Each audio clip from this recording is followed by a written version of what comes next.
ইরানের পরেই পাকিস্তান এবং বাংলাদেশকে টার্গেট করেছে অবৈধ রাষ্ট্র এই ইসরায়েল, এবং পাকিস্তান এবং বাংলাদেশকে তারা খুব ভালোভাবে টার্গেট করেছে এবং তাদের মানচিত্রের ভিতরে বাংলাদেশ এবং পাকিস্তানকে দেখানো হচ্ছে।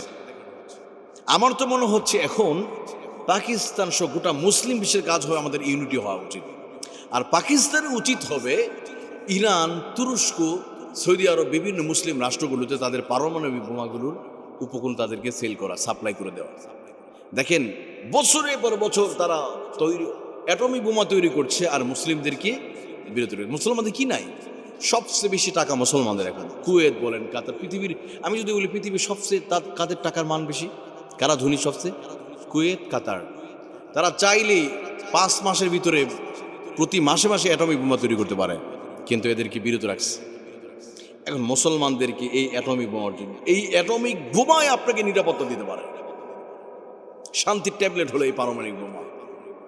এইটাই কারণ আল্লাহ তাআলা এই শক্তি অর্জন করতে কোরআনে 1400 বছর আগে বলছে আল্লাহ শক্তি অর্জন করো।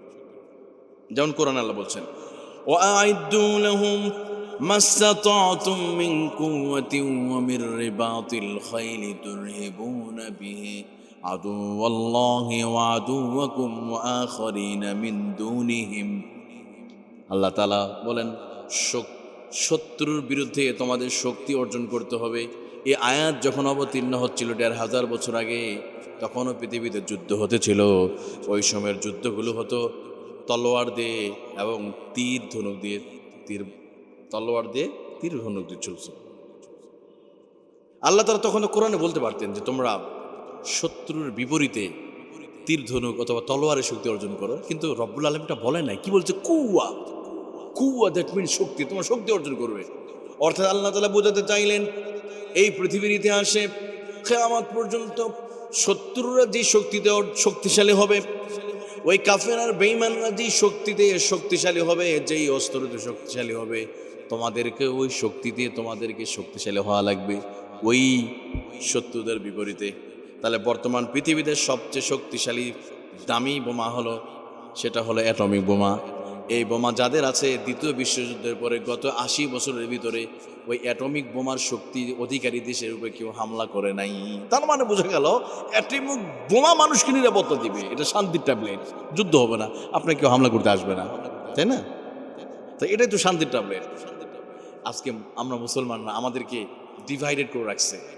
আমরা ডিভাইডেড হয়ে আছি, শিয়া, সুন্নি, খারেজি অথবা আল হাদিস, বিভিন্ন হানাফি মানাফি কইরা হাত উপরে নিচে আমি নাস্তে না জোরে, এগুলো করে আমার ডিভাইডেড হয়ে আছে। দেখেন ইরানে কিছু বলছিল, ইরানও কি করছে, বিভিন্ন প্রক্সি যুদ্ধ করে তাদের শক্তিগুলো নষ্ট করছে ওইদিকে। যেমন সিরিয়াতে বাশার আল আসাদকে টিকানোর জন্য এই ইরান কোটি কোটি টাকা খরচ করছে।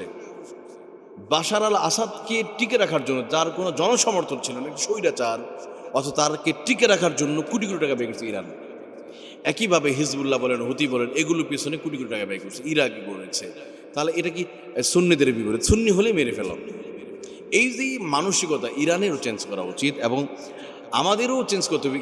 শিয়া মানেই যে তারা শেষ হয়ে তা নয়, তারা তো এক আল্লাহর প্রতি ঈমান এনেছে। তারা আকীদাগত কিছু ত্রুটি থাকতে পারে, কিন্তু তারা আমার মুসলমান ভাই, তারাও মুসলমান। আজকে দেখেন ইরান যদি, তুরস্ক, ইরান, পাকিস্তান যদি এক সময় ভাই ভাই হিসেবে সম্পর্ক রাখতে হলে আমাদের সামরিক চুক্তি থাকবে। এক দেশ আক্রান্ত হলে আর এক দেশ ঝাঁপিয়ে পড়বে, এমন চুক্তি যদি থাকতে আর কি পারত?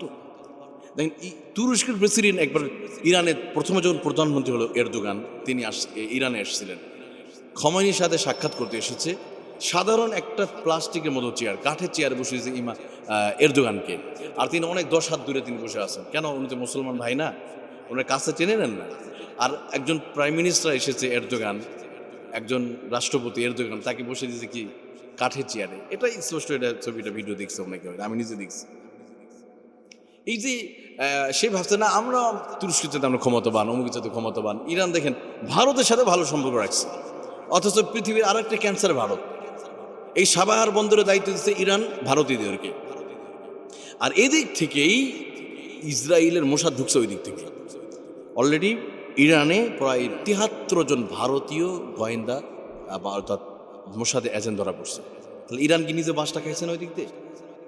এই জন্য আমি বলবো সমস্ত মুসলিম, পাকিস্তানে উচিত হবে তাদের পারমাণবিক বোমা ছেড়ে দেওয়া। সবার হাতে হাতে মুসলিম দেশগুলো দেওয়া, এবং বাংলাদেশের উচিত হবে এই দেশগুলোতে প্রতিরক্ষা চুক্তি করা, পাকিস্তানের সাথে বাংলা চুক্তি করা উচিত।